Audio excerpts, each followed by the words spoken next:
Excellences, Mesdames et Messieurs, bonsoir.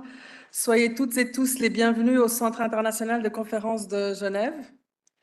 Excellencies, dear public, welcome to this special event organized on the eve of the opening of the 2025 meetings of the Conference of the Parties to the Basel, Rotterdam and Stockholm Conventions. Tonight's screening is organized with the Geneva Environment Network. I am myself the coordinator of this network. We are delighted to welcome you to this conference center, where delegates meet every 2 years to advance the sound management of chemicals and waste. Today we have in this room delegates who will be negotiating in the coming days and discuss further action that will help protecting human health and the environment from hazardous chemicals and wastes, joined by diplomats and stakeholders from multilateral Geneva, as well as citizens who are not as familiar with the busy discussions and negotiation happening within these walls, or those of the numerous international organizations that are based here in Geneva. This year's theme of the meeting is Make Visible the Invisible Sound Management of Chemicals and Wastes will highlight the interlinkages between chemicals, waste, and the pressing crisis of pollution, biodiversity loss, and climate change. We are really delighted to welcome you all here today to discover a film which will remind us why we need to advance action to tackle the pollution crisis that our planet is facing, and why we count on the delegates convening in Geneva for the upcoming 2 weeks negotiations, and also for a few other negotiations coming up in June, August, or November this year in Punta del Este and in Geneva. The film How to Poison a Planet that we are screening today premiered internationally at the end of February this year, and this projection is made possible thanks to Kinema distribution platform. Among the heroes featured in the documentary, we have Robert Bilott, an environmental lawyer from the United States, who received the International Right Livelihood Award known as the Alternative Nobel Prize for his decades of work on PFAS contamination. With the combination of innovative litigation, scientific understanding, and perseverance, Robert Bilott has achieved a significant victory for environmental law and corporate accountability. We are delighted to have him joining us virtually for the opening of the event. This gives me also the opportunity to thank our friends from the Geneva office of the Right Livelihood Foundation, on whom we can regularly count. As we are tonight in a United Nations venue, in a meeting convened by United Nations-led bodies, let me remind all that the organizations of the United Nations system are committed to enabling events in which everyone can participate in an inclusive, respectful, and safe environment. And while we are here to celebrate, others might be struggling for their lives in other parts of this planet, as the communities that we will see in the screening are fighting. So conscious of the challenges some of you countries might be facing, we stand with you and our United Nations colleagues around the world, working to contribute to a world in peace, standing for human rights and respecting obligations arising from treaties and other sources of international law. Before you are formally welcome, let me also take this opportunity to warmly thank the technical team of the conference center working behind the scenes to allow tonight's screening. We are indeed not in a cinema room, but in a conference room, and we appreciate that we are able to do with their support these screenings on the eve of major environmental negotiations taking place in this center. So now to formally welcome you tonight, before we launch the screening, we are first joined here by the Basel, Rotterdam and Stockholm Conventions Executive Secretary, Mr. Rolf Payet, to whom I will immediately give the floor.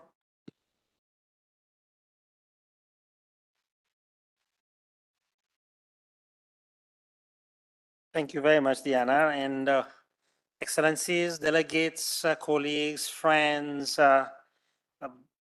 good welcome to you to Geneva. For those of you who are in Geneva, we are getting some excellent weather, so welcome here to CICG as well to watch this documentary on how to poison a planet. When I was listening, seeing the blurb and looking at the title, it reminds me when we were young, how it's easy for us to do things behind the backs of our parents, and how it's difficult to do good things in front of people. And this somehow grows with us, and we end up trying always to defraud. to misinform, to underinform, just for the sake of earning more or declaring profits at the end of the day, without realizing how many millions of people may be affected by such decisions and choices that we make. So I think this is an important documentary to show us also what is going on behind the scenes. And sometimes on the surface, when we walk the high streets, we see all these beautiful products that we are tempted to buy and have at home. We forget what went on behind the production and the availability of these products, which hopefully will facilitate our lives, make our lives better, make us more productive. But I think it's also important that as consumers, that we also take decisions that are based upon where those products, how those products are made, and whether there's efforts made into reducing the impacts, especially of pollution, but also the health impacts related to those products that we consume. And of course, the center of the attention here is a group of chemicals called PFAS. I won't get into that today. The media has aptly called them forever chemicals because they are there to stay. Once we've stopped using the product or the item, these chemicals simply don't go away. And they accumulate and they affect communities sometimes far beyond our cities, our homes, our countries, into places where maybe there are poor legal regulatory frameworks in place, or the people don't have a capacity to know what these chemicals are, and we send them far away from home.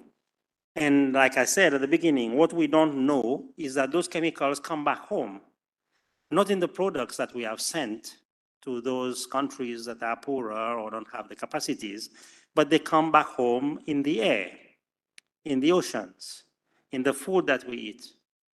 So the long-range transport of chemicals should not be underestimated by anyone.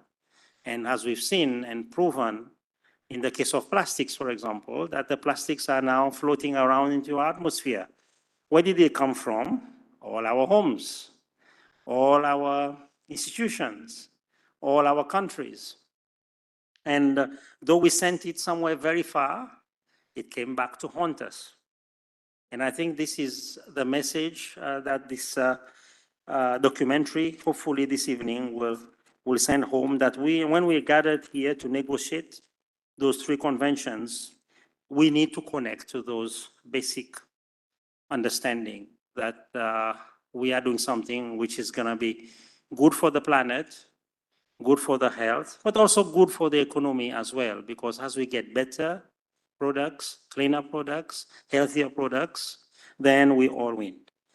I would like to finally acknowledge, of course, the team that put this documentary together. It's not easy to collect this kind of information, to go behind the scenes, and to build the narrative that we have before us today. And I'm happy to being joined today by Robert Bilott, who's the director of this documentary.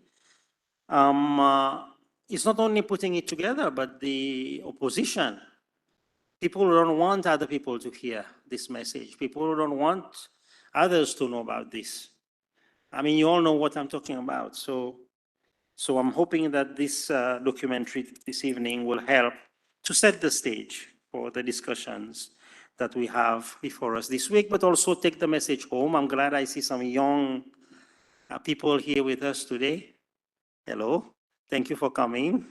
Thank you.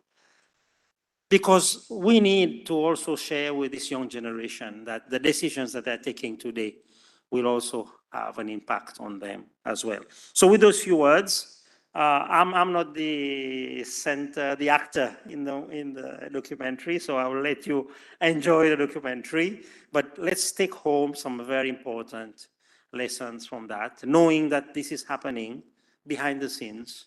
And until we have some bold people that take the mantle and try to make this information visible to us, try to make what is happening, visible to us, which is not on the daily news for obvious reasons. There's other more important things that journalists are picking up on now, but that these things are actually happening.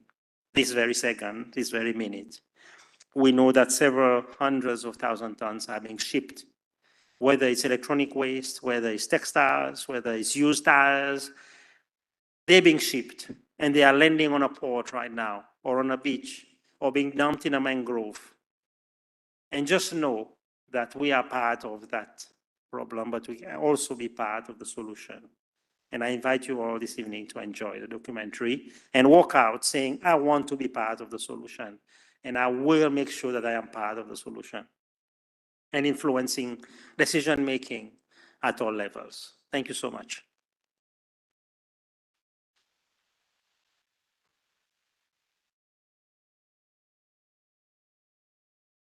Thank you, Mr. Payet. Now, to introduce you to the film, How to Poison a Planet, it's our pleasure to invite Mr. Robert Bilott to say a few words. Mr. Bilott, you have been awarded in 2017, as I mentioned before, the Right Livelihood Award, which is widely known as the Alternative Nobel Prize, for exposing a decades-long history of chemical pollution, winning long-sought justice for the victims, and setting a precedent for effective regulation on hazardous substances. Since you started this battle in the 90s, there have been many international developments aimed at combating PFAS and other persistent organic pollutants. Most significantly, the Stockholm Convention on POPs was adopted in 2001.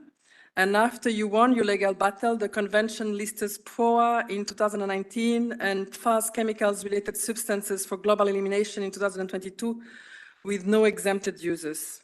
Nevertheless, these substances continue making the news in the past months with cross-border and interdisciplinary journalism investigation highlighting lobbying and disinformation campaigns on PFAS. Today, you are joining us virtually in the conference center where the parties to this convention, now we have 186 member states that are parties to these conventions, adopted these listings and will be in the coming 2 weeks considering proposals for listing additional substances and discussing the safe management of chemicals and waste in the context not only of the Stockholm Convention, but also of the Rotterdam and Basel Conventions. So what do you want to share with them on what you have learned from your journey? You have the floor, Mr. Bilott. Well, thank you so much. It's a real honor and privilege to be able to be speaking with everybody today about this truly global problem that we're dealing with these PFAS forever chemicals. When we talk about PFAS, first of all, it's important to understand we're talking about a completely man-made family of chemicals that never existed on this planet prior to the 1940s. But since that time have been pushed out into an incredible array of products, things that are stain resistant, waterproof, grease resistant, things like clothing, carpeting, fast food wrappers and packaging, cookware, computer chips, dental floss, you name it. And these chemicals have been pumped out into our world since the 1940s. And unfortunately, they have a pretty unique chemical structure that allows them, once they get out into our world and into the environment, to almost never break down. Many of them have incredibly long half-lives. Their chemical structure makes it so that when they get into our soil or get into our water, it takes potentially thousands, if not millions of years for these chemicals to start to break down on their own. And when they get into some of these chemicals, when they get into living things, they stay in living things as well, and not only persist there, but build up, bioaccumulate, including in people.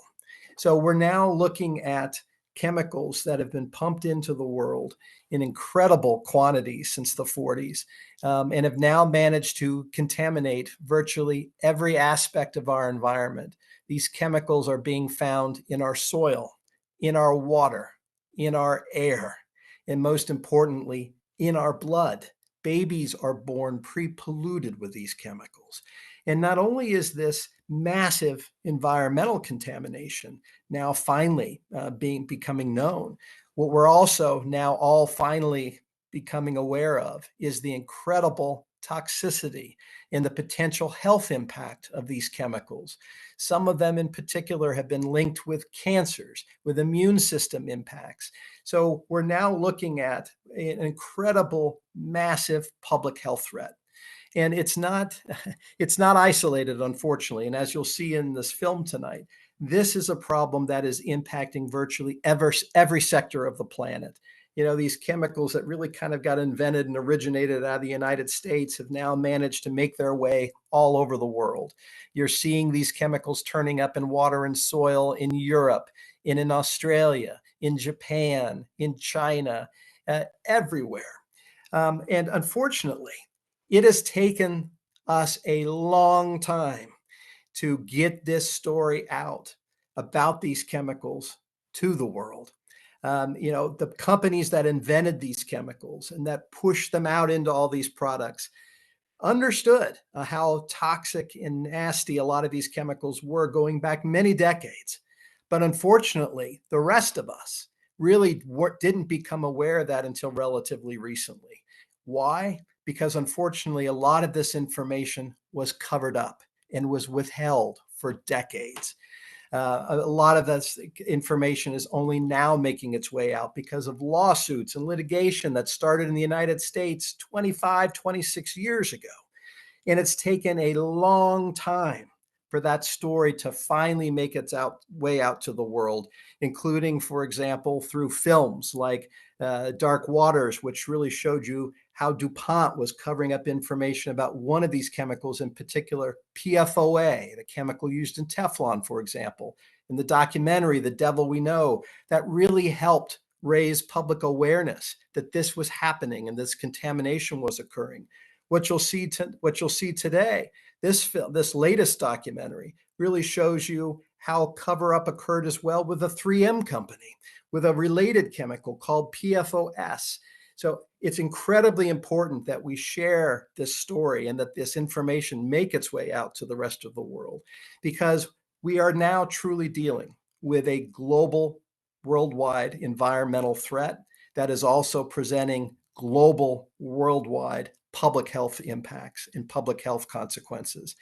And as you see in these films, you know, a lot of what we focused on has really been on just a couple of these chemicals, primarily PFOA and PFOS, these chemicals that had 8 carbons attached to fluorine, or C8s.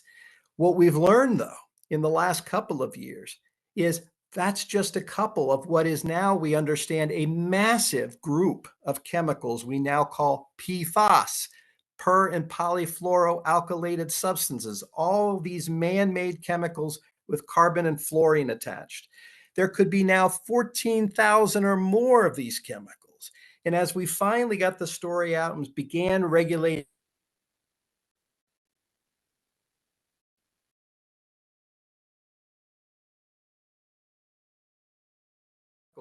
and that has led now to efforts to try to understand what's the impact from this big family of chemicals.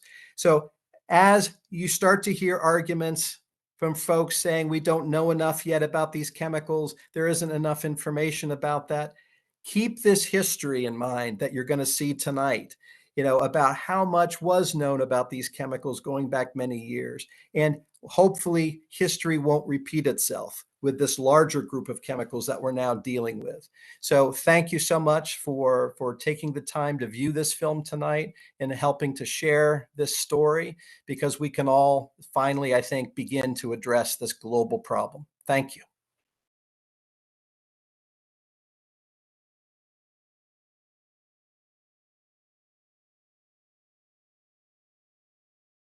Me, no. Now it's, thank you, Mr. Bilott. It's now time to launch the screening, and we hope you will enjoy the film.